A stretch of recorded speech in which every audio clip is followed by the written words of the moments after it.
जय हिंद दोस्तों, मैं हूं अरुण कुमार। हम पढ़ रहे थे आधुनिक भारत का इतिहास, जिसके अंतर्गत हमने मैसूर राज्य के विषय में पढ़ा और हमने देखा किस तरह से अंग्रेजों और मैसूर राज्य के बीच में 4 युद्ध होते हैं।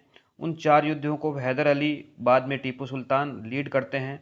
और पहले हैदर अली की और बाद में 1799 में टीपू सुल्तान की मृत्यु हो जाती है और अंग्रेज जो हैं एक अपनी कठपुतली शासक बिठा के मैसूर राज्य पर और सहायक संधि स्वीकार करा लेते हैं उस शासक से, जो कि अडियार वंश का शासक था।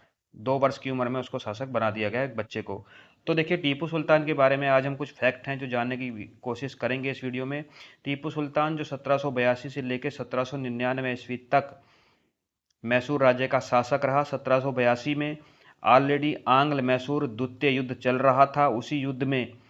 उसी युद्ध में घायल होने के कारण इनके पिता टीपू सुल्तान के पिता हैदर अली की मृत्यु हो जाती है और उस युद्ध को कंटिन्यू करता है टीपू सुल्तान। तो उसी समय शासक बन जाता है और 1799 तक, अपनी मृत्यु होने तक, यानी चतुर्थ आंग्ल मैसूर युद्ध तक, ये टीपू सुल्तान जो है मैसूर का शासक रहता है। तो इस शासक की, टीपू सुल्तान की क्या क्या विशेषताएं थी, वो हम आज की वीडियो में बात करते हैं। मेंस में लिखने को एक क्वेश्चन आ जाता है और 1 नंबर का क्वेश्चन भी यहाँ से पूछा जा सकता है। तो टीपू सुल्तान एक तो बहुत बड़ा राजनीतिक दूरदर्शिता थी उसको। दूर दूर तक की बातें वो सोच सकता था। इसके अलावा उसको अरबी, फारसी, कन्नड़ और उर्दू भाषाओं का ज्ञान भी था, यानी पढ़ा लिखा था, काफ़ी ज्ञान था उसको 4 भाषाओं का, अरबी का, फारसी का, कन्नड़ का और उर्दू का। नए नए प्रयोग करने के लिए टीपू सुल्तान जाना जाता है। उसने अपने राज्य में नए मुद्रा की शुरुआत करी थी, नाप तोल करने की नई इकाइयों की शुरुआत भी करी थी और नई संवत की शुरुआत भी करी थी टीपू सुल्तान ने। तो टीपू सुल्तान नए नए प्रयोग करता था। मॉडर्न सेना का आधुनिकरण भी करता था। श्रृंगेरी में मंदिर की मरम्मत कराई थी टीपू सुल्तान ने। मंदिर जो खराब हो गया था युद्ध में, उस मंदिर की मरम्मत कराई और शारदा देवी की मूर्ति की स्थापना भी करी। यहाँ से हमें ये पता चलता है कि टीपू सुल्तान जो है, हालांकि वो एक खुद मुस्लिम था, लेकिन वो हिंदुओं के साथ विरोध नहीं करता था, हिंदू मुस्लिम एकता में विश्वास रखता था, धार्मिक पक्षपात नहीं करता था।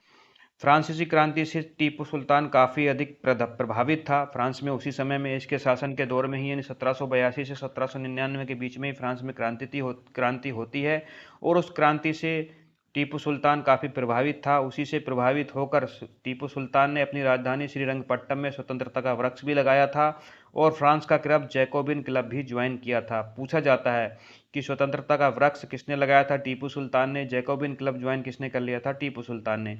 इसने क्या है, जागीर देने की प्रथा को खत्म कर दिया था और भू राजस्व प्रथा की शुरुआत करी थी मैसूर राज्य में और 1/3 भू राजस्व लिया जाता था। तो जागीर देने की प्रथा को खत्म कर दिया, भू राजस्व शुरू कर दिया 1/3। टीपू सुल्तान का कहना था, टीपू सुल्तान का मानना था कि एक शेर की तरह एक दिन जीना बेहतर है, एक भेड़ की तरह लंबी जिंदगी जीने का कोई मतलब नहीं है। इसी कारण से जब लॉर्ड वेलेजली सहायक संधि को भेजता है मैसूर राज्य में टीपू सुल्तान के पास, तो टीपू सुल्तान उस सहायक संधि को अस्वीकार कर देता है और अंग्रेजों से युद्ध करना ज़्यादा सही समझता है। आप मुझे यहाँ पर कमेंट करके बताइए कि लॉर्ड वेलेजली की सहायक संधि को स्वीकार करने वाला भारत का प्रथम राज्य कौन सा था। ठीक है, ये आप मुझे कमेंट करके बताइए, पिछली वीडियो में आपको बता चुका हूँ। इसके अलावा टीपू सुल्तान ने अंतर्राष्ट्रीय सहयोग लेने की कोशिश भी करी। नेपोलियन बोनापार्ट को पत्र लिखकर संपर्क भी किया था। किसानों को संरक्षण देता था, श्रम के लिए प्रोत्साहित और पुरस्कृत भी करता था। यानी ये बात इंपॉर्टेंट है, टीपू सुल्तान नेपोलियन बोनापार्ट के संपर्क में भी था, किसानों का संरक्षण करता था और उनको श्रम के लिए प्रोत्साहित भी करता था और पुरस्कृत भी करता था, ताकि ज़्यादा से ज़्यादा पैदावार उपज की जा सके।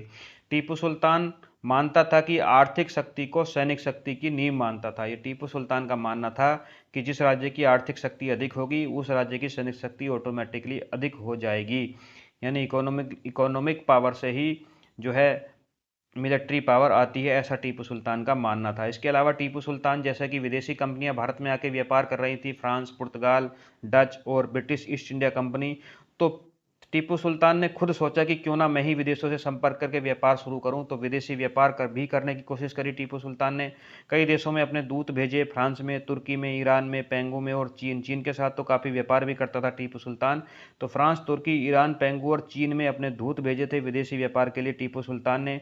इसके अलावा टीपू सुल्तान ने विदेशों से व्यापार करने के लिए कई सारे बंदरगाहों का निर्माण किया और व्यापारिक संस्थाएं भी बनाई थीं। व्यापारिक संस्थाएं भी टीपू सुल्तान ने बनाई थीं। रूस एवं अरब के साथ व्यापार बढ़ाने का प्रयास भी टीपू सुल्तान ने किया था। तो इससे आपको पता चलता है कि टीपू सुल्तान कितना दूरदर्शी और कितना अच्छा शासक था। तो चलिए इसी सीरीज के टीपू सुल्तान के बारे में हमने बात की और इसी सीरीज के कंटिन्यूस में अब हम बात करेंगे 1799 के बाद किस तरह से अंग्रेजों और मराठाओं के बीच में युद्ध शुरू होते हैं और मराठा राज्य का पतन किस तरह से हो जाता है। मेरे साथ इस सीरीज में आप बने रहिए। रोज एक वीडियो आती है, हैंड रिटन नोट्स में आती है, नई नई जानकारी आपको मिलती है। अगर आप ये हैंड रिटन नोट्स लेना चाहते हैं तो आप मुझे कमेंट में करके बता सकते हैं। जय हिंद, जय भारत।